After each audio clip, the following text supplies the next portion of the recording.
quand Pierre Palmade va-t-il être placé en garde à vue? C'est la question que tout le monde se pose depuis le terrible accident de la route du 10 février. Alors qu'une enquête a été ouverte, la police préfère attendre avant de l'interroger.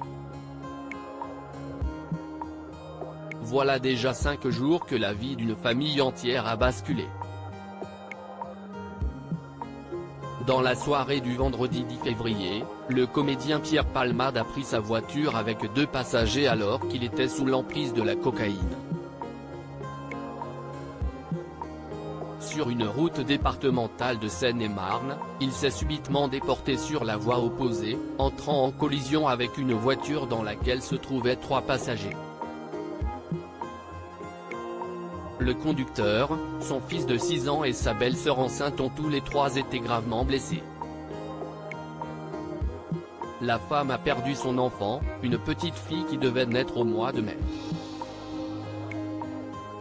Le petit garçon de 6 ans est dans un état très grave, comme expliqué par Mebatik, l'avocat de la famille des victimes dans une conférence de presse ce 14 février. D'après la mère, que j'ai eue aujourd'hui au téléphone, il aurait la mâchoire fracturée et serait défiguré. Le frère de 8 ans, resté au domicile, n'a plus de nouvelles de son père et de son petit frère et donc vous comprenez bien que les dommages collatéraux sont extrêmement importants dans ce dossier, a déclaré l'avocat.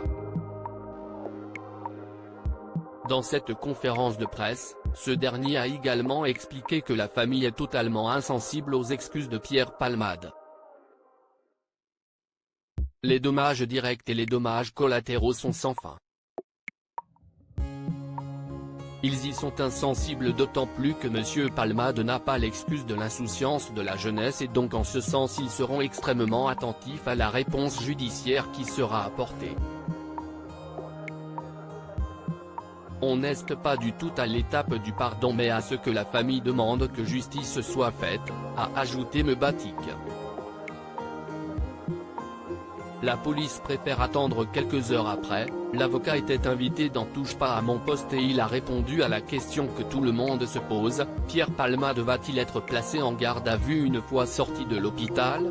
La détention provisoire est possible dès lors qu'il y a un risque de concertation frauduleuse, un risque de déperdition des preuves, dès lors qu'il y a un risque de trouble à l'ordre public, a expliqué l'avocat, imaginant que les 2 individus qui ont pris la fuite pourraient se concerter sur une version officielle avec l'humoriste. Ils pourraient tout à fait s'accorder sur une version et pourquoi pas dire que ce n'était pas Pierre Palmade qui conduisait, a souligné Mebatik. Pour l'instant, la police refuse d'auditionner le comédien. La raison est toute simple, son état de santé est incompatible avec de longues auditions. Le parquet de Melun en charge de l'affaire préfère attendre l'accord des médecins afin de pouvoir placer le comédien en garde à vue et l'interroger pendant 48 heures.